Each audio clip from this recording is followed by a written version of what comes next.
আমার মুসলমান বন্ধুগণ, গভীর মনোযোগ। আল্লাহর পয়গম্বরের প্রিয় সাহাবী হযরতে যায়েদ ইবনে হারিসা রাদিয়াল্লাহু তাআলা আনহু, তিনি একবার তার একজন সহপাঠী বন্ধু পরিচিত জনকে সাথে নিয়ে তায়েফের দিকে রওনা হলেন। তায়েফের দিকে কোনো কাজে তিনি বের হয়ে পড়লেন। দীর্ঘ পথ তিনি তার বন্ধুকে নিয়ে, সহপাঠীকে নিয়ে, পথিককে নিয়ে, পরিচিত জনকে নিয়ে তিনি চলতে লাগলেন। দীর্ঘ পথ চলে যাওয়ার পরে ক্লান্ত হয়ে পড়লেন। ক্লান্ত হয়ে যাওয়ার কারণে তিনি একটা গাছের গোড়ায় বিশ্রাম নিতে লাগলেন। গাছের গোড়ায় যখন তিনি বিশ্রাম নিতে লাগলেন, দীর্ঘক্ষণ পর্যন্ত বিশ্রাম নেওয়ার পরে যখন তার ঘুম ভেঙে গেল, ঘুম ভেঙে যাওয়ার পরে তিনি তাকায়া দেখেন তার হাত বাঁধা, পা বাঁধা, তার মাথাটাকে বেঁধে রাখা হয়েছে, হাত বেঁধে রাখা হয়েছে, পা বেঁধে রাখা হয়েছে। সূরা রহমানের তাফসীরে কাবীরে আর নুজহাতুল মাজালিসের আরবি নুসখায় লিখেন, যায়েদ ইবনে হারিসার হাত বাঁধা, পা বাঁধা। ঘুম থেকে উঠে গেলেন। উঠে তিনি তার সহপাঠী বন্ধু পরিচিত জন যাকে নিয়ে সফরে বের হয়েছিলেন, তিনি তাকে বললেন, পথিক মুসাফির, তোমাকে সঙ্গে নিয়ে বের হয়েছি। রাস্তায় আসার পরে বিশ্রামের জন্য গাছের গোড়ায় শুয়ে পড়েছিলাম, আমার হাত পা তুমি কেন বেঁধেছ? বন্ধু বলতেছে, ভাই যায়েদ ইবনে হারিসা, তুমি মনে করেছিলে তুমি আমার বন্ধু, আমি তোমার বন্ধু, এটা ভুল মনে করেছো, তুমি বুঝো নাই। তুমি আমাকে মুসলমান মনে করেছো, আমি কিন্তু একজন নাম করা মুনাফিক। তোমার হাত পা এই জন্য আমি বেঁধে ফেলেছি, এই মুহূর্তে তোমাকে হত্যা করব। যায়েদ ইবনে হারিসা বললেন, আমার অপরাধ কি? কি অন্যায় করেছি যার জন্যে তুমি আমাকে হত্যা করবে? ওই মুনাফিক বলতেছে, যায়েদ ইবনে হারিসা, শোনো, আমি জানি তোমাকে মুহাম্মদ ইবনে আব্দুল্লাহ বড় ভালোবাসেন, তুমিও তাকে বড় ভালোবাসো। আমি জানি তোমরা একে অপরজনকে বড় ভালোবাসো। তিনি তোমাকে দিল থেকে ভালোবাসেন, তুমিও তাকে দিল থেকে ভালোবাসো। আমি জানি আমি যদি তোমাকে এই মুহূর্তে হত্যা করে ফেলি, আমি আর কিছু করতে পারি আর না পারি, তোমাকে মারলে মুহাম্মদের দিলে কষ্ট লাগবে, আর মুহাম্মদের দিলে যদি কষ্ট লাগে এতেই আমি শান্তি। বলেন নাউজুবিল্লাহ। মুহাম্মদ ইবনে আব্দুল্লাহকে কষ্ট দেওয়ার জন্য আমি তোমাকে হত্যা করতে চাই। যারা তাকে ভালোবাসে, সে যাকে ভালোবাসে, এমন একটা মানুষকে যদি হত্যা করতে পারে মনে বড় শান্তি পাবো। হযরতে যায়েদ ইবনে হারিসা এই কথাগুলো শুনলেন, দিলে বড় ব্যথা পেলেন। আহারে, করলো কি আমার বন্ধু? আমি মুসলমান মনে করি, রাসূলের পিছনে সালাত আদায় করে নামাজ পড়তে দেখেছি, দস্তারখানে খেতে দেখেছি, মসজিদে যেতে দেখেছি, দাড়ি রেখেছে, লম্বা জুব্বা পরেছে। এই লোকটা মুনাফিক হয়ে গিয়েছে, আমাকে হত্যা করতে চায়। অপরাধ একটাই, আল্লাহ রসুল আমাকে ভালোবাসেন, আমিও রসুলকে ভালোবাসি। আজকালকে দুনিয়ায় এমন লোক পাওয়া যায় যারা রসুলকে ভালোবাসে, রসুল যাদেরকে ভালোবাসে, এমন লোকগুলাকে দুনিয়ার কিছু মানুষ বিপদে ফেলে দিতে চায়। আমার বন্ধুগণ, এক পর্যায়ে হযরতে যায়েদ ইবনে হারিসা চিৎকার করে আল্লাহকে বললেন, আগিসনি ইয়া রহমান। চিৎকার করে আওয়াজ করে বলছেন, আগিসনি ইয়া রহমান, হে রহমান, আপনি আমাকে সাহায্য করেন। এ কথা বলে চোখ থেকে পানি ছেড়ে দিয়েছেন। ওই মুনাফিক গলার মধ্যে ছুরি লাগাইয়া টান দিবে। একটা বাক্য বলার কারণে, একটা কালিমা বলার কারণে সাথে সাথে কুদরত থেকে, গায়েব থেকে হঠাৎ করে আওয়াজ এসেছে, সাবধান, এই লোকটাকে ছেড়ে দে, হত্যা করলে তোর বড় বিপদ হয়ে যাবে। কোন সুবহানাল্লাহ। মুনাফিক আশ্চর্য হয়ে গেল। কে আওয়াজ করে? পিছন দিকে ঘুরে তাকালো, চতুর্দিক ঘুরে দেখে কেউ নাই। মনে করেছে ভুল শুনেছে, আবার তরবারি লাগাইয়া দিয়েছে। তিনি আবার ডেকে বললেন, আগিথনি ইয়া রহমান। বলতে দেরি হয়েছে, আবার আওয়াজ এসছে, যুবক তুমি তাকে ছেড়ে দাও, হত্যা করো না। মুনাফিক চিন্তায় পড়ে গেল, কি রে, ও তার জবান দিয়ে আরবি একটা শব্দ বলে, আগিসনি ইয়া রহমান। আর কে বলে ছেড়ে দে, হত্যা করা যাবে না। খুঁজে দেখে কেউ নেই। তৃতীয় নম্বর বার গলায় যখন ছুরি লাগাইয়া দিবে, তিনি আবার বলছেন, আগিসনি ইয়া রহমান। আয় আল্লাহ, আমি কঠিন বিপদে, তুমি ছাড়া কেউ নাই, তুমি তো রহমান, তুমি তো সাহায্য করতে পারো। আবার কে আওয়াজ করেছে, সাবধান, খবরদার, তুই তাকে হত্যা করবে না, ছেড়ে দে। এই রাগ উঠে গেল, তরবারি ফেলে দিয়া পিছন দিকে তাকাতে লাগলো, কে এসেছে, কে আওয়াজ করে তাকায়া দেখে সুন্দর একটা ঘোড়ার পিঠে সুন্দর জুব্বা পরে একজন নজওয়ান যুবক বসে আছে, সুন্দর মাথার মধ্যে পাগড়ি। ওই নজওয়ান ঘোড়া থেকে নেমে তরবারি খুলে, কোনো কথা নাই, ওই মুনাফিকের শরীর থেকে মাথাকে আলাদা করে দেয়। এরপরে হযরতে যায়েদ ইবনে হারিসার শরীরের সবগুলো দড়ি দিয়ে বেঁধে দেওয়া, খুলে দেয়। খুলে দেওয়ার পরে যায়েদ ইবনে হারিসা বলেন, মান আনতা, আপনি কে? আপনাকে চিনতে পারলাম না। তিনি জবাব দিলেন, তুমি আমাকে চিনবে না, আমি হলাম আনা জিবরাইল। আল্লাহু আকবার। তুমি যখন চিৎকার করে বলছিলে, আগিসনি ইয়া রহমান, আল্লাহর কাছে সাহায্য চাইছো। আল্লাহ বলছেন, কোন গোলাম যদি বিপদে পড়ে আমি আল্লাহর কাছে সাহায্য চাই, সাহায্য দিতে আমি রাজি। তুমি যখন বলেছো, আমি সিদরাতুল মুনতাহায় ছিলাম, আল্লাহ বলেছেন আমারে গোলাম বিপদে সাহায্যের জন্য পৌঁছে যাও। আমি চিন্তা করলাম, সিদরাতুল মুনতাহা থেকে তুমি পর্যন্ত আসতে অনেক সময় লেগে যাবে। ওই জন্য ওই জায়গায় থেকে আমি তাকে বলেছিলাম, খবরদার, গলায় ছুরি লাগাবি না। অত খুঁজে পায় নাই। 2 নম্বর বার যখন আমি আবার বলেছি, খবরদার, গলায় ছুরি লাগাবে না, তখন আমি প্রথম আসমানে চলে এসেছি। এরপরেও যখন শুনে নাই, 3 নম্বর বার আমি তার সামনে হাজির হয়ে গেছি। কোন সুবহানাল্লাহ। আমি বুঝাতে চাইলাম, আল্লাহ বলেছেন, গোলাম রে, বিপদে পড়ে গিয়া কেউ যখন সাহায্য করবে না, কেউ তোমার বিপদে আসবে না, সবাই বলবে কিন্তু আসবে না, সবকিছু ছেড়ে দাও। কথা দিলাম, আমি আল্লাহ কথা দিলাম। মানুষ তুমি চিনতে পেরেছো, মানুষ চিনতে ভুল করতে পারো, কিন্তু আমি আল্লাহর কাছে যদি একবার বলো, আমি আল্লাহ আমার গোলাম চিনতে ভুল করি নাই, তুমি সাহায্য চাইতে দেরি হবে, আমি আল্লাহ তোমাকে দিতে দেরি হবে না। কোন সুবহানাল্লাহ। এজন্য আমরা কার কাছে চাইবো? আল্লাহর কাছে। এজন্য আজকে আমি কথাগুলো বলতে চাই, যেহেতু আমরা গতানুগতিক কিছু কথা শুনে থাকি এবং বলে থাকি, যে কোরবানির সময় আসছে, কেমন ছিলেন হযরতে ইসমাইল, কেমন ছিলেন ইব্রাহিম, কেমন ছিলেন সারা, কেমন ছিলেন হাজরা। ঘটনাগুলো সবাই জানেন কম বেশ, না জানেন না? ঘটনা থেকে আমাদের কি জানা হচ্ছে, আমরা কি জেনে থাকি?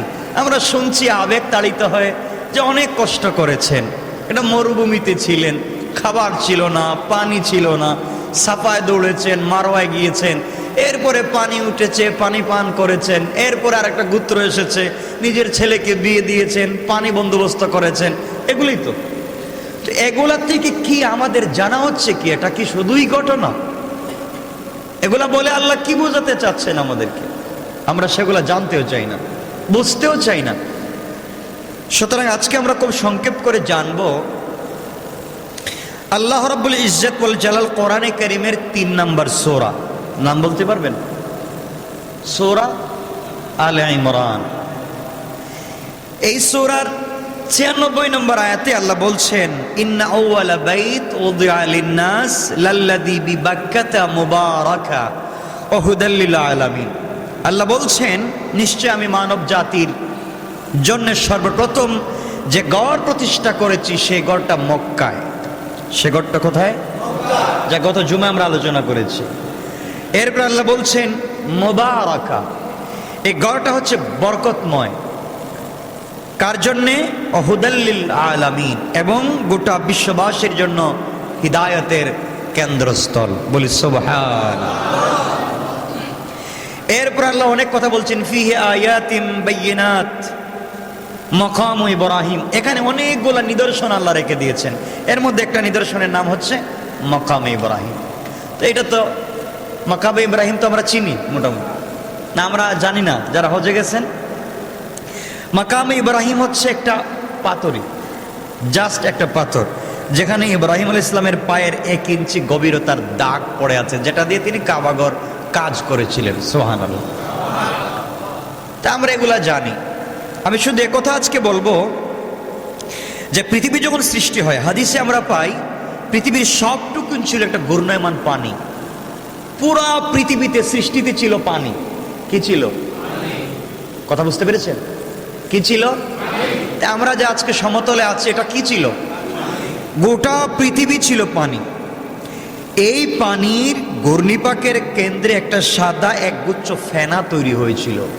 কেন্দ্রে মধ্যভাগে ফেনা, দেখেন পানি পড়লে কিন্তু ফেনা তৈরি হয়, ফেনা তৈরি হয়েছিল।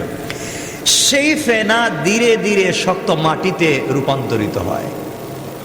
সুবহানাল্লাহ পড়েন। সেই মাটি বিস্তৃত হতে হতে আজকের 7টা মহাদেশ। সুবহানাল্লাহ বলেন।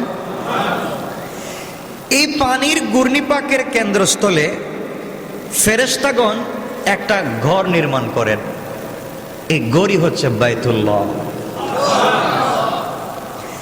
আদম আলাইহিস সালাতু ওয়াস সালামকে সৃষ্টির প্রায় 2000 বছর পূর্বে ফেরেশতারা এই দুনিয়ায় এই ঘর তৈরি করেন। সুবহানাল্লাহ।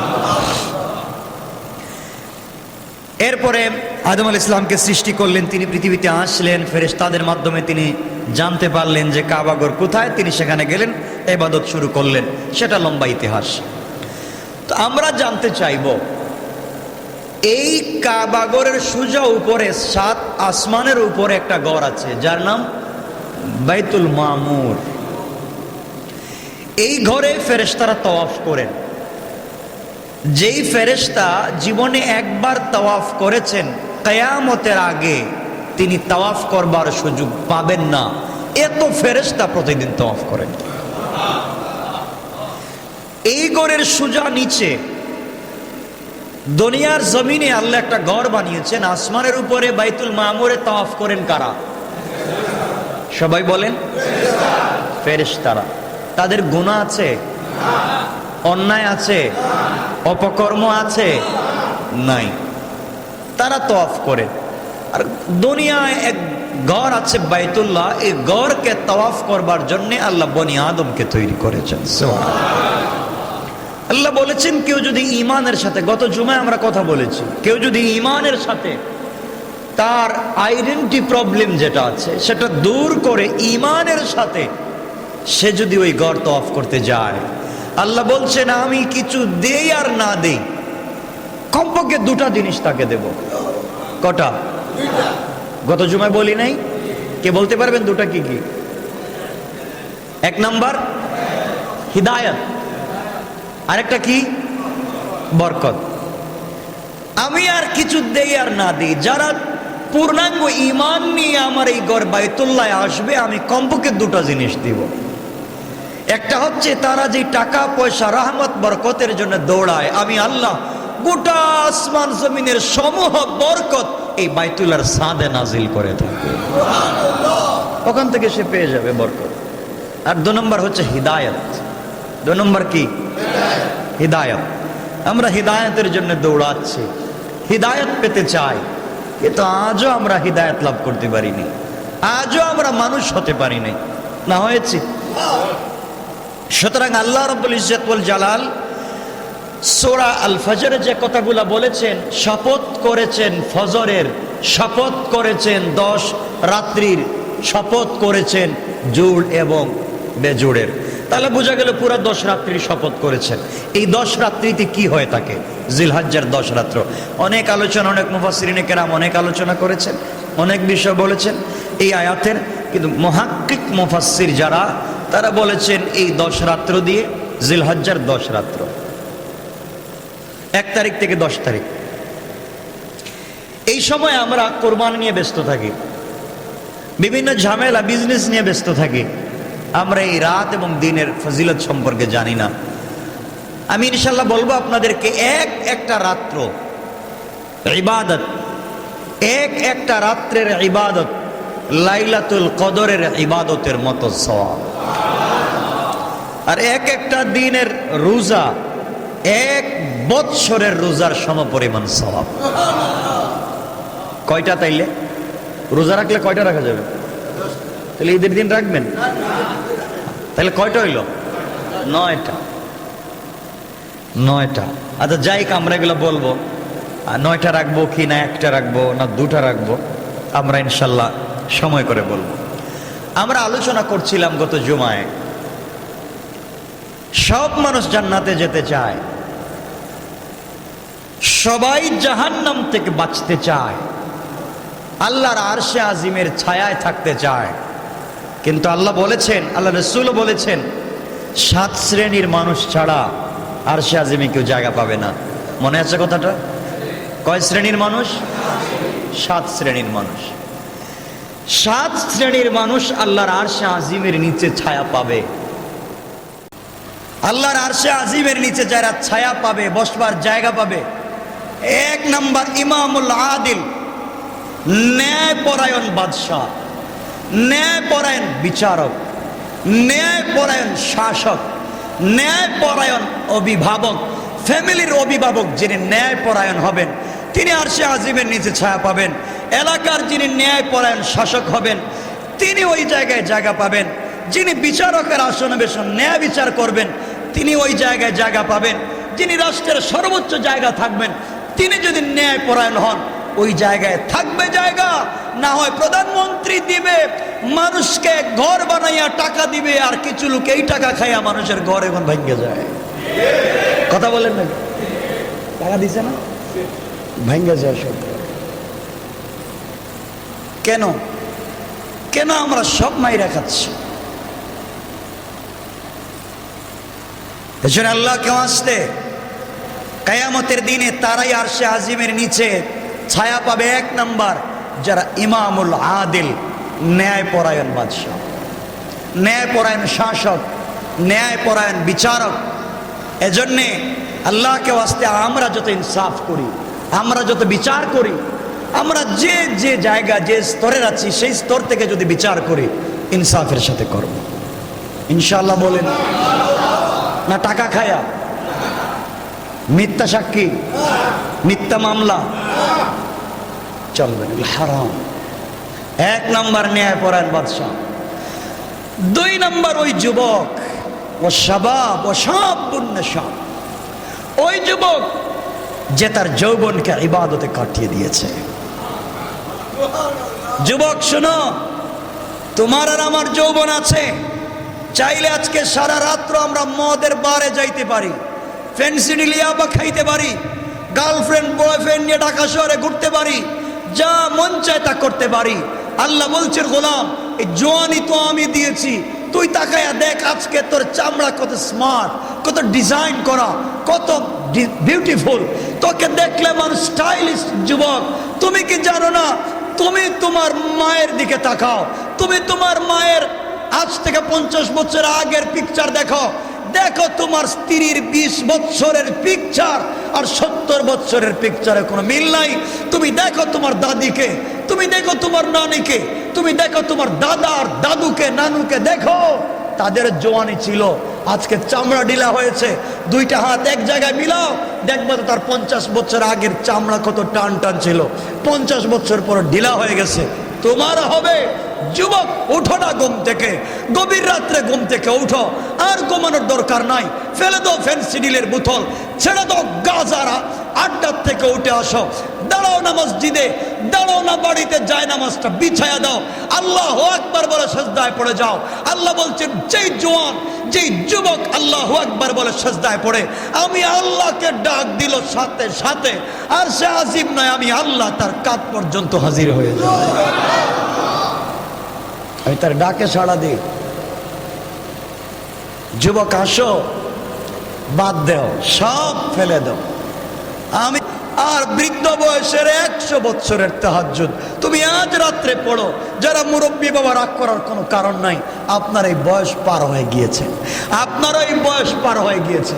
কি করেছেন আর না করেছেন আপনারা জানেন। সুতরাং আল্লাহকে ওয়াস্তে সবাইকে মরা লাগবে, কবরে যাওয়া লাগবে। নওজোয়ান যারা আছো, জোয়ান যারা আছো, 40 বছর পর্যন্ত যাদের বয়স, আমি চাইবো জোয়ান আজকের থেকে ওয়াদা করো তাহাজ্জুদ ছাড়বা না। ইনশাআল্লাহ আওয়াজ করে বলেন ইনশাআল্লাহ। সবাই বলেন না ইনশাআল্লাহ। আল্লাহ বলছেন যে জোয়ান, যেই যুবক গভীর রাতে তাহাজ্জুদের জন্য উঠে যায়, আমি আল্লাহর কদমে সেজদার জন্য পড়ে যায়, আমি আল্লাহর পায়ে পড়ে যায়, মাথাটা ঠেকায়া দে, আমি আল্লাহর স্থির থাকতে পারি না। ফেরেশতাদেরকে বলছি, ফেরেশতারা শোনো, গোটা রহমতের ফেরেশতারা শোনো, ওই জোয়ান আজকে রাত্রে জানা করতে পারতো, মদের আড্ডায় যাইতে পারতো, সারা রাত্র ঘুমিয়ে থাকতে পারতো। যুবক তো ঘুমায় নাই, ঘুম থেকে উঠে আমার পায়ে সেজদা করে দিয়েছে। আমি আল্লাহ ঘুমাই না। এই গোলামের জন্য লা তাখুযুহু সিনাতুন ওয়ালা নাওম, সারা রাত্র জায়গা থাকি যুবকের কণ্ঠে কিছু কথা শোনার জন্য। জোয়ান তো ঘুম থেকে উঠা, আমি আল্লাহকে বলছি আলহামদুলিল্লাহি রাব্বিল আলামিন, আমার প্রশংসা করছে আমি নাকি রব। আমি আল্লাহ কথা দিলাম, গোলাম তুই সেজদায় থাক, তোকে মাফ করে দিলাম। সুতরাং আরশে আজিমের ছায়ার নিচে যারা জায়গা পাবেন, 2 নম্বর গ্রুপের নাম কি? জওয়ান, যুবক। 2 নম্বর গ্রুপ যুবক। তুমি সারা রাত্র খেলা দেখার জন্য জাগ্রত থাকতে পারো, আফসোস হয় সারা রাত্র খেলা দেখার জন্য জাগ্রত থাকো। কোথাকার কে কোথায় খেলা হচ্ছে, কিন্তু ফজরের আগে তুমি ঘুমিয়ে যাচ্ছ, ঘুমাচ্ছ না, বন্ধুদের সঙ্গে আড্ডা দিচ্ছ যে রাত্রে কখন খেলা শুরু হবে, ভোর কয়টা খেলা শুরু হবে, খেলা দেখবার জন্য তুমি ঘুমাচ্ছ না। যুবক, তোমার বুকে হাত দিয়ে বলো, একটা দিন একটা রাত্র বলো যে আজকে আমি ঘুমাবো না, আল্লাহর সাথে কথা বলার জন্য রাত জেগে থাকবো, আল্লাহর সঙ্গে কথা বলার জন্য রাত জেগেছিলাম। খুঁজে বাইর করো যাকে তুমি আজকে আদর্শ মনে করেছো। আমাদের আদর্শ তো একজন। আল্লাহ বলছেন লাকাদ কানা লাকুম ফি রাসূলিল্লাহি উসওয়াতুন হাসানা, তোমাদের আদর্শ তো একজন, যার নাম মুহাম্মদুর রাসূলুল্লাহ। মান তাবিনা আমাত রাব্বিকা বিমাজনুন, ও তো পাগল না। ইন্নাকা লাআলা খুলুকিন আযীম, তার মধ্যে আমার পর উত্তম চরিত্র তো তার, মুহাম্মদুর রাসূলুল্লাহ। ওয়াল্লাযীনা মাহু আশিদ্দাউ আলাল কুফার, তার সঙ্গে যারা চলে তারা কাফেরদের ব্যাপারে বড় কঠোর, আর এক মুসলিমের ব্যাপারে বড়ই নরম। সুবহানাল্লাহ বলেন। এক মুসলমানের ব্যাপারে আর এক মুসলমান নরম। এখন কি নরম না গরম? বলেন না, হবে না, ইসলাম এটা মানে নাই। সুতরাং আল্লাহকে ওয়াস্তে 2 নম্বর হচ্ছে নওজোয়ানি। আমরা যারা জওয়ান আছি, আমরা আজকের থেকে অন্যায় ছেড়ে দিলাম। সবাই বলেন না, মিথ্যা বলবো না, গীবত করব না, শিকায়ত করব না, কারো বিরুদ্ধে মিথ্যা সমালোচনা করব না, আমানতের খেয়ানত করব না, কোনো পাবলিককে কষ্ট দিব না, রাষ্ট্রের মাল আত্মসাৎ করব না। গভীর রাত্রে মওলা কারিমের কদমে পড়ে যদি থাকতে পারি, ফাকাদ ফাজা, আপনি আমি কামিয়াব। একবার পড়ে যান, একবার যদি আল্লাহ আপনার কথা শোনেন, রব তো সে দিলে কম দেয় না, কম দেয় না। যাকে একবারে শেষ জান্নাতে দিবে তাকেই তো 10টা দুনিয়া দিবে। সুবহানাল্লাহটা জোরে বলে। আসলে আমরা যত সহজে বলতে পারি 10 দুনিয়া, 10 দুনিয়া মানে কি? 10টা মহাদেশ। একটা পৃথিবীতে মহাদেশ কয়টা? 60টা। 7 দোষে 70টা মহাদেশ একজনকে দিবেন। বিশ্বাস হয় নাই, হওয়ার কথা না। হয়তো কয়জনকে দিবেন?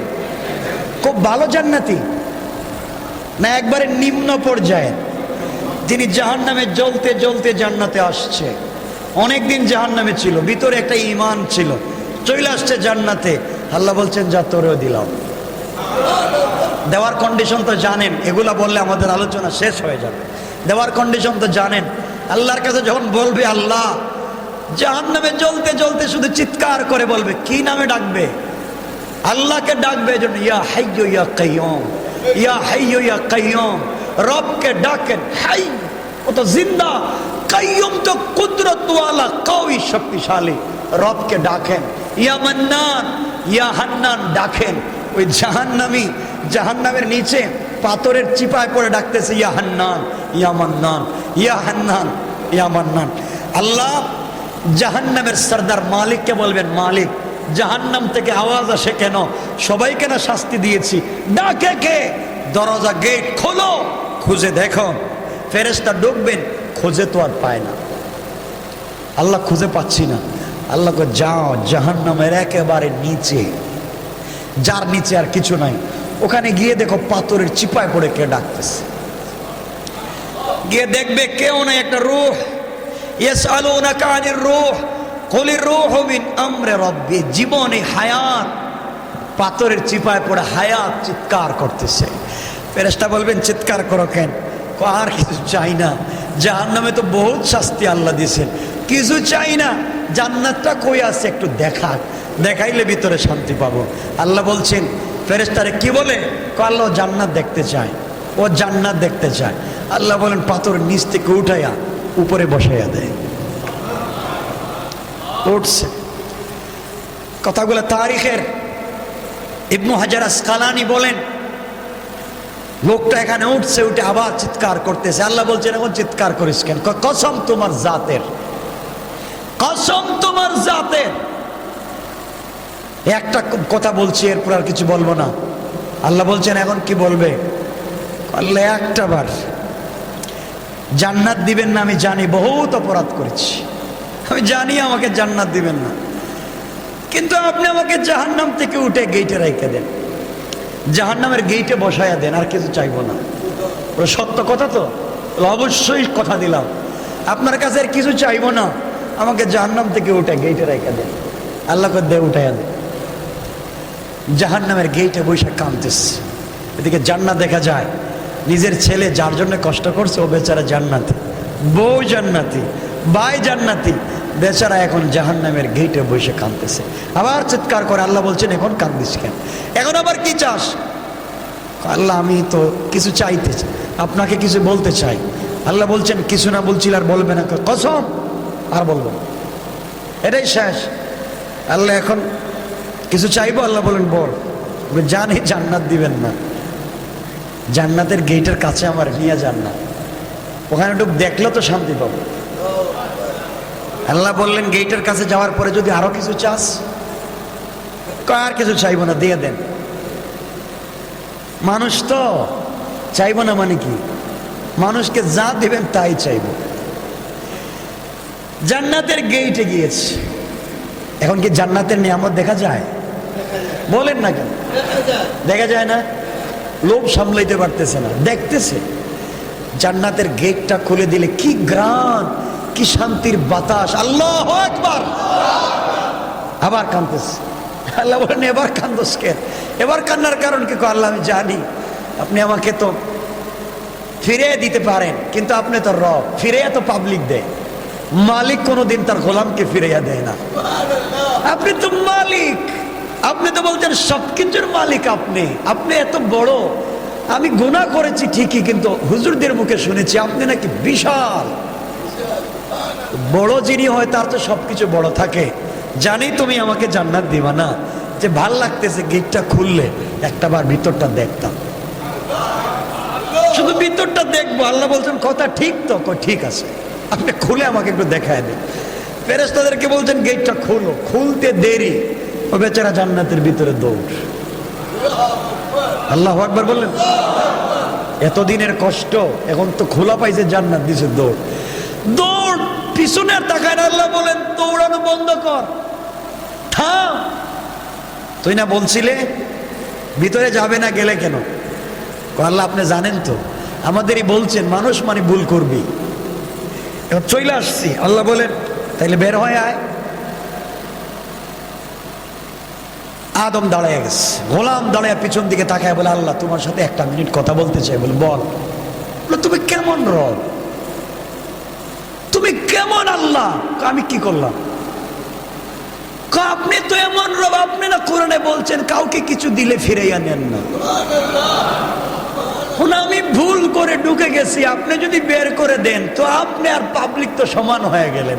আপনি তো রব, জান্নাত থেকে কাউকে বের করে দিবেন। আপনি না কোরআনে বলছেন যাকে জান্নাতে একবার ঢুকাইছি তাকে আর বের করবো না।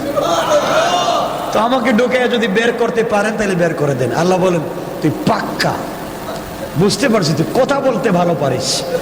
বললাম যা, আর কিছু লাগবে না, তোকে মাফ করে দিলাম। সত্যি মাফ করে দিলাম। এখন কই যাম? দেখা যায় তো আল্লাহ এটা কেমনে বলে না, আমার সাথে কি দুষ্টামি করে না, যে সবগুলো আমাকে দিয়ে দিচ্ছেন। আল্লাহ বলছেন এগুলা না রে বান্দা, এটা তো 10 দুনিয়া পরিমাণ দিয়েছি, তুই যদি আরো চাস তুই চাইবে আর আমি 100 গুণ বাড়াইয়া দেব। জওয়ানদেরকে বলছি আল্লাহকে ওয়াস্তে আজকের থেকে আমরা 5 ওয়াক্ত নামাজি হয়ে যাব। সবাই বলেন না ইনশাআল্লাহ। কয়টা গেছে? 3 নাম্বার।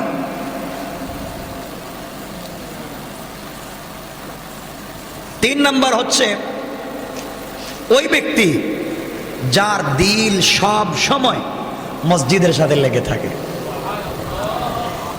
ওই মানুষটা আরশে আজিমের ছায়া পাবে যার দিলটা মসজিদের সঙ্গে লাগানো থাকে, মসজিদ থেকে বের হতে চায় না, মসজিদে আসলে যাইতে চায় না, সবসময় মসজিদে ইবাদত করতে চায়। এমন লোক নাই? আচ্ছা, কয়টা বললাম? সংক্ষেপ করে বলে দিচ্ছি। 4, ওই 2 ব্যক্তি যারা আল্লাহর জন্য একে অপরকে ভালোবাসে। একজন আরেকজনকে ভালোবাসে কার জন্য? আল্লাহর জন্য, আল্লাহকে পাওয়ার জন্য ভালোবাসে। ওই 2 ব্যক্তি যারা আল্লাহকে পাওয়ার জন্য একে অপরকে মোহাব্বত করে, আবার ওই 2 ব্যক্তি যারা আল্লাহকে খুশি করার জন্য একজন আরেকজনের সঙ্গে দুশ্মনী করে। কার জন্যে? আল্লাহর জন্য। শুধু আল্লাহকে খুশি করার জন্য দুশ্মনী, এর অর্থ কি বুঝতে পারছেন? আল্লাহর দুশ্মনের সাথে বন্ধুত্ব করে না, আর আল্লাহর বন্ধুর সাথে দুশ্মনী করে না। সুবহানাল্লাহ বলেন। কয়টা বলছি? 5 নাম্বার হচ্ছে ওই যুবক, ওই পুরুষ, ওই নারী যাকে কেউ জেনার জন্য আহ্বান করেছে, নিজের সৌন্দর্য দিয়ে প্রকাশ করে নিজেকে জেনার দিকে আহ্বান করেছে, অশ্লীলতার দিকে ডাকতেছে, সে দাঁড়ায় বলতেছে ইন্নী আখাফুল্লাহ, আমি আল্লাহকে ভয় করি। আল্লাহ বলছেন যেই জওয়ান একবার কারো ডাকে সাড়া না দিয়ে একবার আমি আল্লাহকে স্মরণ করবে, আমি আল্লাহ দুনিয়ায় তাকে হেফাজত করার জন্য 19 জন ফেরেশতা নিযুক্ত করে দিয়েছে। কেউ কোনো বিপদে ফেলতে। কয়টা বললাম? 6 নাম্বার ওই ব্যক্তি যে ডান হাতে দান করলে বাম হাতে জানে না, মানে যে দিলে পৃথিবীর কেউ জানে না, দান করে না জানায় গোপনে দান করে যায়। আল্লাহ রসুল বলছেন ওই লোকটা আরশে আজিমের ছায়ায় থাকবে। এজন্য আমরা দান করবো বেশি বেশি ইনশাল্লাহ বলেন। 7 নম্বর ওই ব্যক্তি যে নির্জনে একা একা লাইট অফ করে অন্ধকার একা একা আল্লাহর নামের জিকির করে। সুবহানাল্লাহ বলেন না। আল্লাহর নামে কি করে?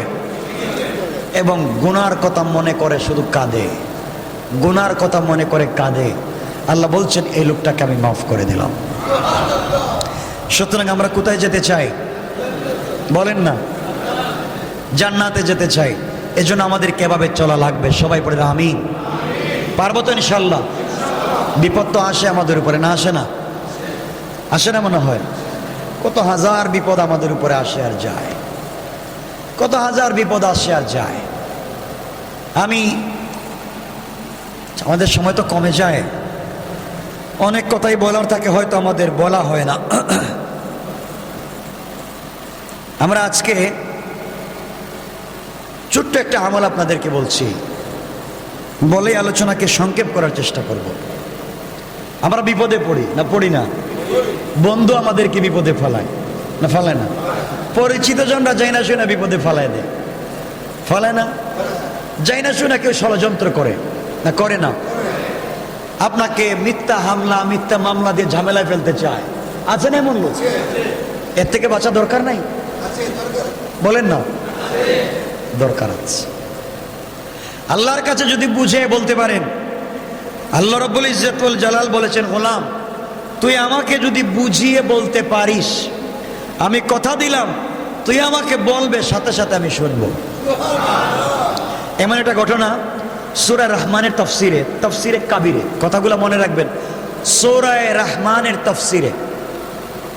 তফসিরে কাবির এবং আরবি নুসখা নুজহাতুল মাজালিস, এই দুটা কিতাবে ছোট্ট একটা ঘটনা নিয়ে এসেছেন রাসূলের পালক পুত্র হযরতে যায়েদ ইবনে হারিসা রাদিয়াল্লাহু তাআলা আনহুর একটা ঘটনা। আমার মুসলমান বন্ধুগণ, গভীর মনোযোগ।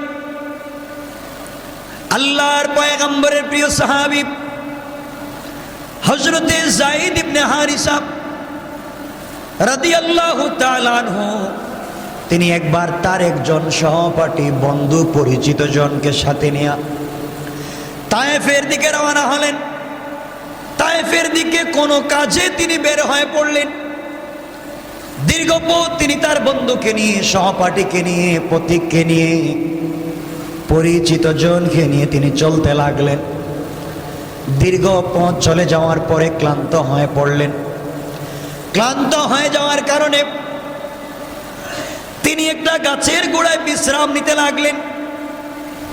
গাছের গোড়ায় যখন তিনি বিশ্রাম নিতে লাগলেন, দীর্ঘক্ষণ পর্যন্ত বিশ্রাম নেওয়ার পরে যখন তার ঘুম ভেঙে গেল, ঘুম ভেঙে যাওয়ার পরে তিনি তাকায়া দেখেন তার হাত বাঁধা, পা বাঁধা, তার মাথাটাকে বেঁধে রাখা হয়েছে, হাত বেঁধে রাখা হয়েছে, পা বেঁধে রাখা হয়েছে। সূরা রহমানের তফসিরে কাবিরে আর নুজহাতুল মাজালিসের আরবি নুসখায় লিখেন, যায়েদ ইবনে হারিসার হাত বাঁধা, পা বাঁধা। ঘুম থেকে উঠে গেলেন।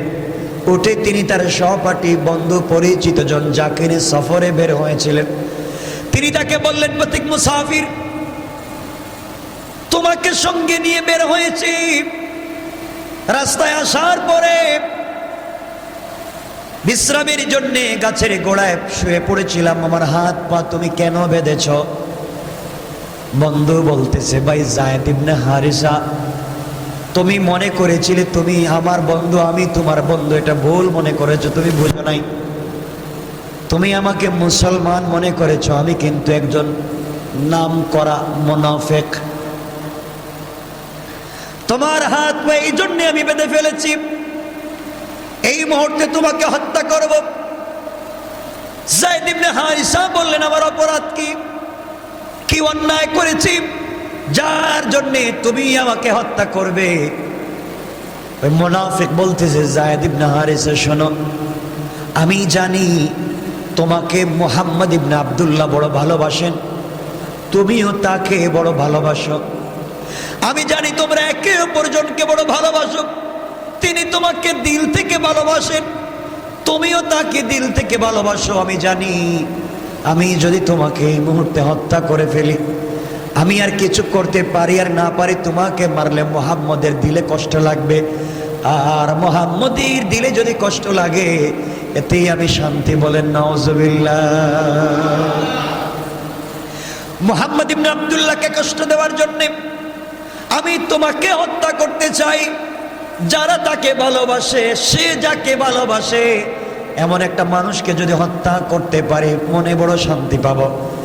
হযরতে যায়েদ ইবনে হারিসা এই কথাগুলো শুনলেন, দিলে বড় ব্যথা পেলেন। আহারে করলো কি আমার বন্ধু, আমি মুসলমান মনে করি, রাসূলের পিছনে সালাত আদায় করে নামাজ পড়তে দেখেছি, দস্তারখানে খেতে দেখেছি, মসজিদে যেতে দেখেছি, দাড়ি রেখেছে, লম্বা জুব্বা পরেছে।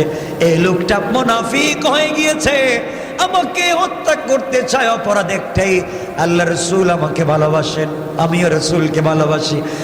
আজকালকে দুনিয়ায় এমন লোক পাওয়া যায় যারা রসুলকে ভালোবাসে, রসুল যাদেরকে ভালোবাসে, এমন লোকগুলাকে দুনিয়ার কিছু মানুষ বিপদে ফেলে দিতে চায়। আমার বন্ধুগণ, এক পর্যায়ে হযরতে যায়েদ ইবনে হারিসা চিৎকার করে আল্লাহকে বললেন, আগিসনি ইয়া রহমান। চিৎকার করে আওয়াজ করে বলছেন, আগিসনি ইয়া রহমান, হে রহমান আপনি আমাকে সাহায্য করেন। এ কথা বলে চোখ থেকে পানি ছেড়ে দিয়েছেন। ওই মুনাফিক গলার মধ্যে ছুরি লাগাইয়া টান দিবে, একটা বাক্য বলার কারণে, একটা কালিমা বলার কারণে সাথে সাথে কুদরত থেকে, গায়েব থেকে হঠাৎ করে আওয়াজ এসেছে, সাবধান, এই লোকটাকে ছেড়ে দে, হত্যা করলে তোর বড় বিপদ হয়ে যাবে। কোন সুবহানাল্লাহ। মুনাফিক আশ্চর্য হয়ে গেল, কে আওয়াজ করে? পিছন দিকে ঘুরে তাকালো, চতুর্দিক ঘুরে দেখে কেউ নাই। মনে করেছে ভুল শুনেছে, আবার তরবারি লাগাইয়া দিয়েছে। তিনি আবার ডেকে বললেন, আগিথনি ইয়া রহমান। বলতে দেরি হয়েছে, আবার আওয়াজ এসছে, যুবক তুমি তাকে ছেড়ে দাও, হত্যা করো না।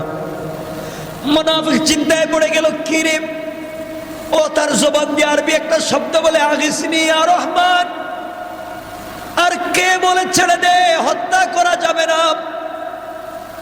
খুঁজে দেখে কেউ নেই। তৃতীয় নম্বর বার গলায় যখন ছুরি লাগাইয়া দিবে, তিনি আবার বলছেন, আগিসনি ইয়া রহমান, আয় আল্লাহ আমি কঠিন বিপদে, তুমি ছাড়া কেউ নাই, তুমি তো রহমান, তুমি তো সাহায্য করতে পারো।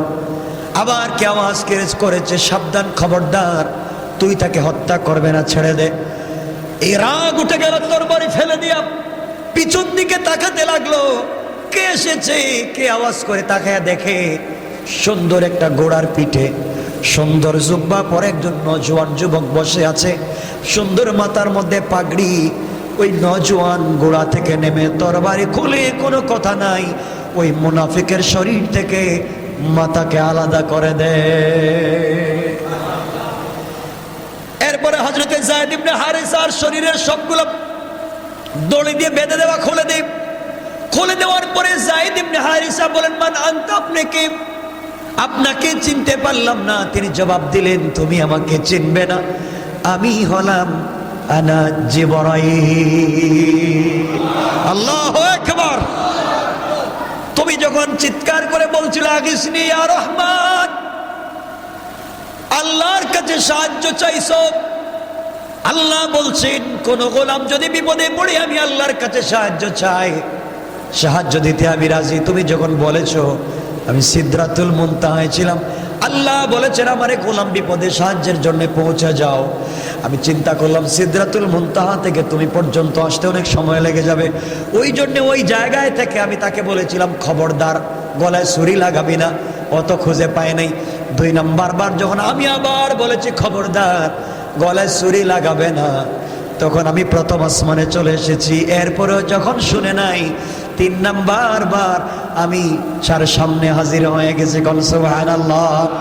আমি বুঝাতে চাইলাম, আল্লাহ বলেছেন, গোলাম রে, বিপদে পড়ে গিয়া কেউ যখন সাহায্য করবে না, কেউ তোমার বিপদে আসবে না, সবাই বলবে কিন্তু আসবে না, সবকিছু ছেড়ে দাও। কথা দিলাম, আমি আল্লাহ কথা দিলাম। মানুষ তুমি চিনতে পেরেছো, মানুষ চিনতে ভুল করতে পারো, কিন্তু আমি আল্লাহর কাছে যদি একবার বলো, আমি আল্লাহ আমার গোলাম চিনতে ভুল করি নাই, তুমি সাহায্য চাইতে দেরি হবে, আমি আল্লাহ তোমাকে দিতে দেরি হবে না। কোন সুবহানাল্লাহ। এজন্য আমরা কার কাছে চাইবো? আল্লাহর কাছে। এই কথাটা বোঝাতে চাইলাম আমার বন্ধুগণ। সুতরাং আমরা বিপদে পড়লে চাইবো কার কাছে? আমরা জান্নাতে যেতে হলে আমরা যে 8 প্রকারের মানুষ আরশে আজিমের ছায়া থাকতে পারবে, আমরা তো এই 8 প্রকারের মানুষের যে কোনো একদল হতে পারবো তো ইনশাআল্লাহ? সবাই বলেন না ইনশাআল্লাহ?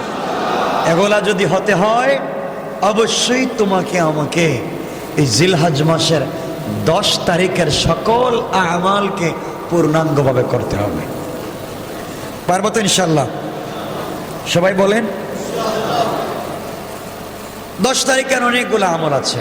10 তারিখ, জিলহজের 10 তারিখ পর্যন্ত আমি সংক্ষেপ করে আপনাদেরকে বলছি কয়েক মিনিটে। কষ্ট হচ্ছে না তো আপনাদের? জিলহজ, আল্লাহ রসুল বলেছেন, আল্লাহ কোরআনে কারিমে বলছেন সূরা আল ফাজরে, যেটা আমি বললাম, আল্লাহ রসুল একাধিক হাদিসে বলেছেন। হযরত উম্মে হাফসার রিওয়ায়াত, অনেক হাদিসে। এরপরে ইবনে আব্বাস রাদিয়াল্লাহু তাআলা আনহুর রিওয়ায়াত, রাসূল পাক সাল্লাল্লাহু আলাইহি ওয়াসাল্লাম বলেছেন, জিলহজ মাসের শেষ 10 দিন এবং শেষ 10 রাত্রর এত ফজিলত, পৃথিবীতে এত দামি দিন আল্লাহর কখনো দেন নাই। আল্লাহু আকবার বলেন। এই 9 দিন যারা রোজা রাখবে, একটা রোজা 1 বৎসরে রোজা রাখার সওয়াব পাবে। আর একটা রাত্রের ইবাদত, একটা লাইলাতুল কদর পেলে, মকবুল হলে যে সওয়াব, এই পরিমাণ সওয়াব আল্লাহ দিয়ে দেবেন। সুবহানাল্লাহ। এজন্য আমরা এই 10 রাত্রের কদর করব তো ইনশাআল্লাহ। সবাই বলেন না ইনশাআল্লাহ। আমরা কি কি করতে পারি আমি খুব সংক্ষেপ করে করে আপনাদেরকে বলে দিই। এখন আপনারা বলবেন, তাইলে লাইলাতুল কদর এই 10 দিন যদি এত দামি হয়, তাহলে রমজানের শেষ 10 দিন কি হইল? প্রশ্ন আসে না? এখানে মুফাসসিরিনে কেরাম ব্যাখ্যা দিয়েছেন, রমজানের শেষ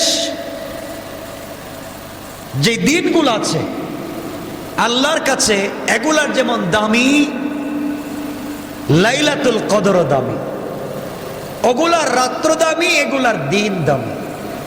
আল্লাহর কাছে হচ্ছে যেটা রাত্র দামি, রমজানের শেষ দশকের রাত দামি, আর জিলহজ মাসের জিলহজ মাসের প্রথম 10 দিনের দিন দামি। সুবহানাল্লাহ, অনেক দাম। যারা কোরবানি করবেন, নিয়ত করেছেন, যারা কোরবানি করবেন, যাদের নিয়ত আছে, আল্লাহ তৌফিক দিয়েছেন, অবশ্যই মুসলিমের হাদিস, আমরা জিলহজ মাস শুরু হওয়ার আগে আমরা নখ কেটে ফেলবো, চুল ছোট করে ফেলবো, শরীরের পশম যেগুলো আছে এগুলো আমরা ছেটে ছোট করে ফেলবো। জিলহজ শুরু হওয়ার পরে আমরা এগুলা করব না। এর কারণ হচ্ছে যারা কোরবানি করবেন তারা এগুলা কাটা বন্ধ করে দিবেন, যারা করেন নাই তারাও বন্ধ করে দিবেন, তাহলে কোরবানি না করে আমরা সওয়াব পেয়ে যাব। জিলহজ শুরু হওয়ার আগে, কিন্তু জিলহজ শুরু হয়ে গেলে এটার আর যে কাটাকুটির কোনো দাম নাই। জিলহজ শুরু হওয়ার আগে আমরা নখ কাটা, হাত পায়ের গোফ ছোট করে ফেলবো, চুল ছোট করে ফেলবো, অপ্রয়োজনীয় পশমগুলোকে আমরা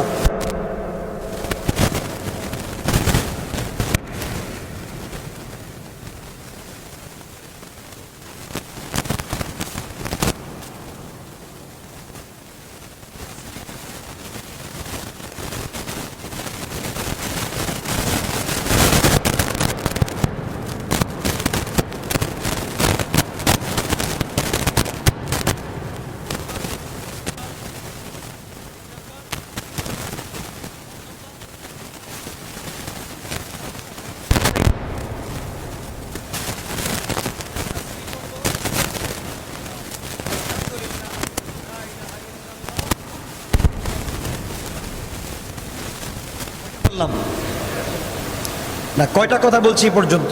1 নাম্বার, চুল গোফ ছোট করে ফেলতে হবে জিলহজ আসার আগে।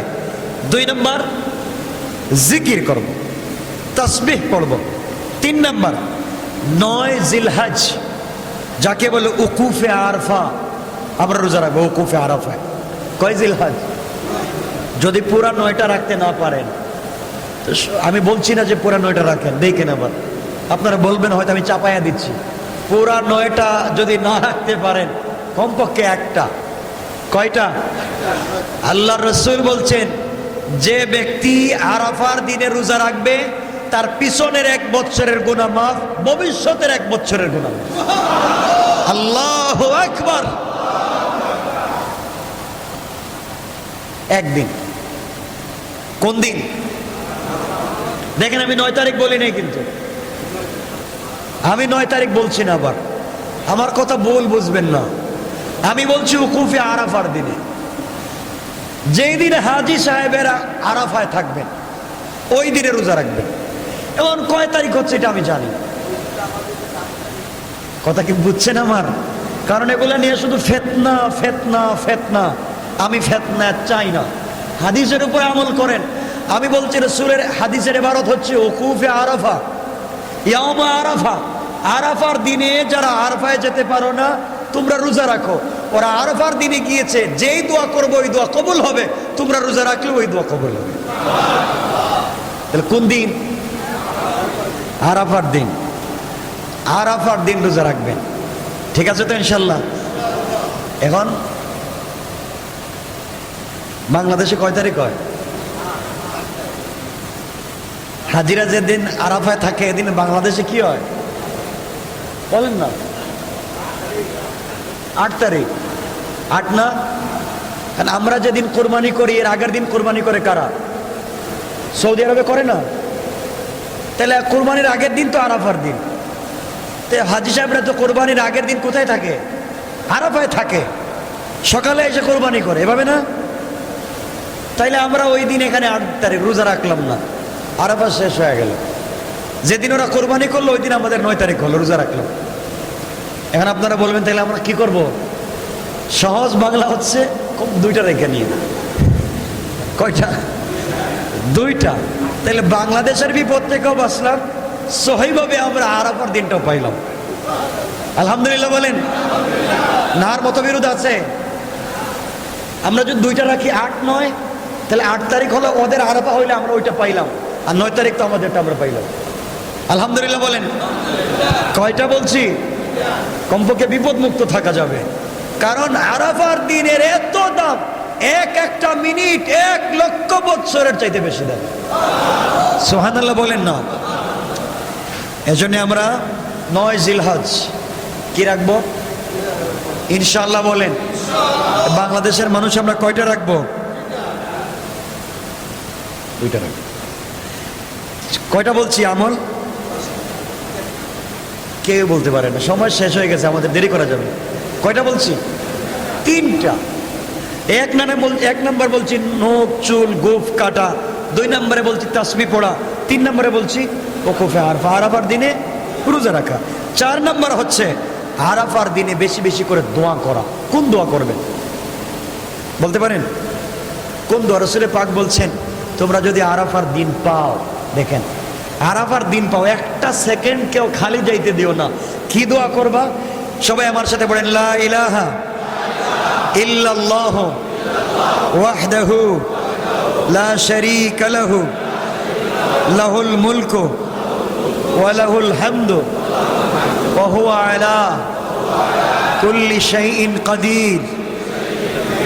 রাসূল পাক বলছেন এই দোয়া করে যদি কেউ আল্লাহর কাছে কাঁদে আর 1 ফোঁটা চোখের পানি ফেলে দে, এই 1 ফোঁটা চোখের পানি জাহান্নাম থেকে তাকে বাঁচায়া দেবে। কয়টা বলছি? 4।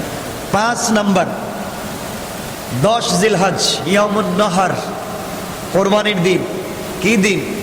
জবাই করার দিন। এদিনের শ্রেষ্ঠ ইবাদত কোরবানি। শ্রেষ্ঠ ইবাদত কি?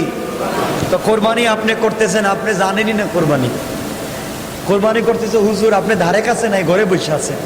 কোরবানি আপনি নিজে গামছা কোমরে বেঁধে নিজে নেমে যাবেন, তরবারিটা হাতে নেবেন, নিজে কাটবেন, নিজে কাছে থাকবেন। কারণ এই কোরবানির পশুর প্রত্যেকটা পশম পরিমাণ সওয়াব পাবেন। এটাই আপনাকে কিয়ামতের দিন বাহন বানিয়ে জান্নাতে নিবে, আপনি তার কাছেই আসেন না।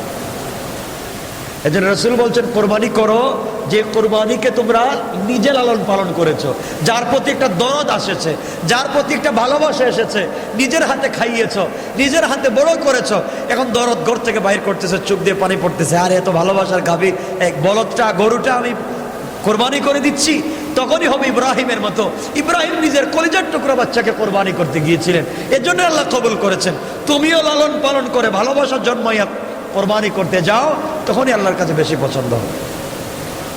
তা আপনারা বলবেন আমরা কি করবো? আমরা তো ঈদের দিন সকালেই আনি কোরবানির গরু, আমরা শুধু ওয়াজিবটা আদায় করি, এই সুন্নতের চিন্তাই বাদ দিয়ে দিছি। আমাদের সময় চলে যাচ্ছে, মনে থাকবে তো ইনশাল্লাহ?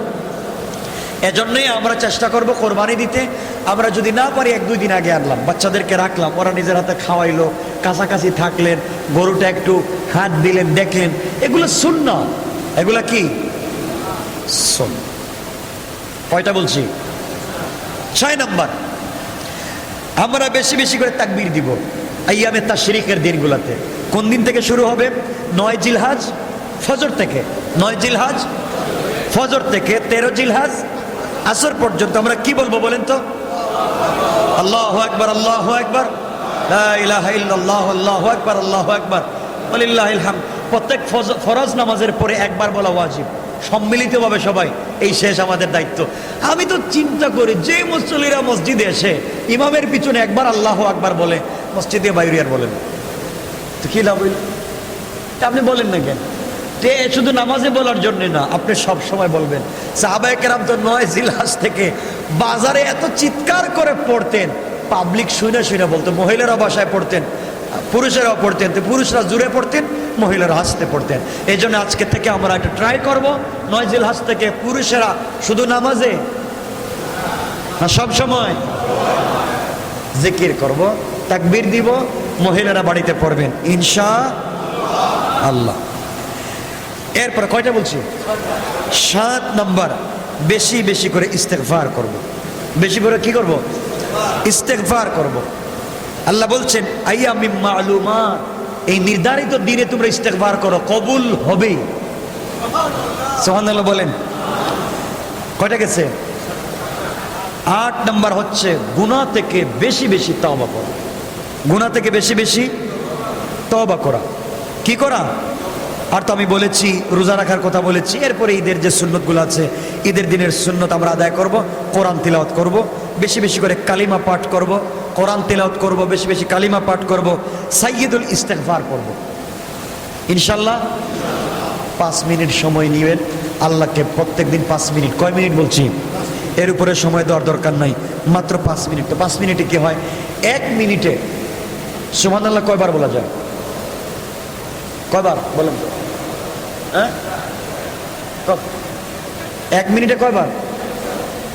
আমার অভিজ্ঞতা থেকে বলছি 1 মিনিটে কমপক্ষে 100 বার বলা যায়। বলা যায় না? 1 মিনিটে 100 বার বলা যায়।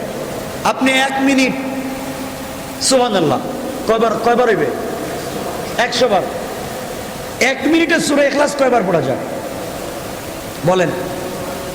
আমার অভিজ্ঞতা মতে কমপক্ষে 3 বার।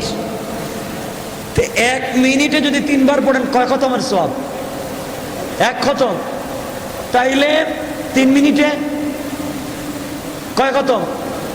3 খতম। আর 1 মিনিট সুবহানাল্লাহ কয় খতম গেছে? কয়টা গেছে? 3 খতম কোরআন তিলাওয়াতের সওয়াব আপনি 3 মিনিটে পাইতেছেন। সুবহানাল্লাহ। এটা করবেন। আর 1 মিনিটে আলহামদুলিল্লাহ, আল্লাহু আকবার 50 পরে পড়লেন, এই তো হয়ে গেল আমাদের 5 মিনিট শেষ। 5 মিনিট দিতে পারবেন না? এই সুবহানাল্লাহ, আলহামদুলিল্লাহ, আল্লাহু আকবার, সূরা ইখলাস 5 মিনিট আমল করতে পারবেন কারা কারা? 5 মিনিট। আল্লাহ কবুল করুক সবাইকে। সবাইকে জোরে বলেন আমিন ইনশাআল্লাহ। ঠিক আছে, আমরা 9 দিন রোজা রাখবো আর এই আমলগুলা করব। এখন একটা কথা বলি, শেষ করে দিই। আমরা যদি একটা রোজা রাখি, এখন তো একটা রোজার কথা বললাম, 1 বছর আগের গুনাহ, 1 বছর পরের গুনাহ মাফ। আর যদি আমরা প্রত্যেকটা রোজা রাখতে পারি 9টা পর্যন্ত, 9টা রোজা, একটা রোজার ফজিলত কি হবে? একটা রোজার ফজিলত হচ্ছে, আপনি যদি একটা রোজা রাখেন, আপনার চেহারাকে একটা রোজার বিনিময়ে জাহান্নাম থেকে 70 বছর দূর করে দিবে। মানে আপনার চেহারা থেকে জাহান্নামকে একটা রোজা রাখলে 70 বছর পায়ে হেঁটে না, দ্রুতগামী গুড়া দৌড়ালে যত দূরে যায়, আপনার চেহারা থেকে জাহান্নামকে তো দূরে নিয়ে যাওয়া হয়। একটা রোজা। কয়টা রোজা? আল্লাহ আমাদের সবাইকে কবুল করুক। সবাই পড়েন আমিন। আর অনেক আমলের কথা আছে, এগুলো তো আর সময় নাই। আমরা ঈদগাহে যাব না, আমল করবো। আমিন। আলহামদুলিল্লাহিল্লাযী হাদানা লিহাযা ওয়া মা কুন্না লিনাহতাদিয়া লাওলা আন হাদানা আল্লাহ। লাকাদ জাআত রাসূলু রাব্বিনা বিল হক। রাব্বানা যালামনা আনফুসানা ওয়া ইল্লাম তাগফির লানা ওয়া তারহামনা লানাকুনান্না মিনাল খাসিরিন। আল্লাহুম্মা ইগফির লানা ওয়া লিওয়ালিদাইনা রাব্বিরহামহুমা কামা রাব্বায়ানি সাগীরা। রাব্বিরহামহুমা কামা রব্বায়ানি সগীরা। অমনিব জুমার সালাত সামনে নিয়ে হাত উঠে ধরেছি, আল্লাহ তাআলা তুমি ছাড়া আমাদের চাওয়ার কোনো জায়গা নাই। চক্ষু বন্ধ করলে দেখি হাজার হাজার মানুষ ভাইরাসে আক্রান্ত হয়ে মারা যায়। আয় আল্লাহ, যত ভুল করেছি, অন্যায় করেছি, অপরাধ করেছি, গোটা জিন্দেগির গুনার বোঝা মাথায় নিয়ে তোমার কাছে তওবা করলাম, আমাদের সবাইকে মাফ করে দাও।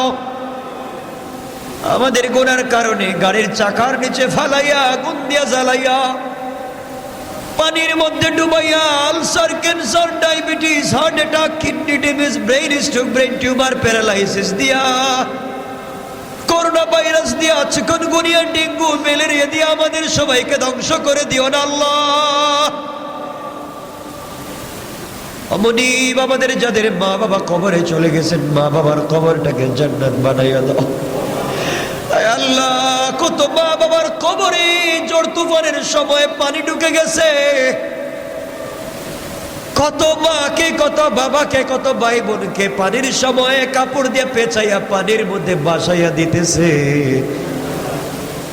আল্লাহ তাআলা, তুমি আমাদের সবাইকে মাফ করে দাও, জিন্দা মুর্দা সবাইকে তুমি মাফ করে দাও। এই মসজিদে হাজার হাজার তোমার গোলামদেরকে নিয়ে হাত উঠাইলাম আল্লাহ তাআলা, যার হাত পছন্দ হয় তার ওসিলায় তুমি আমাদের সবাইকে মাফ করে দাও। ওয়াসাল্লাল্লাহু তাআলা আলা নবী ওয়া আলা আলিহি ওয়া সাহবিহি আজমাইন ওয়ারহামনা মাআহুম বিরহমাতিকা ইয়া আরহামার রাহিমিন।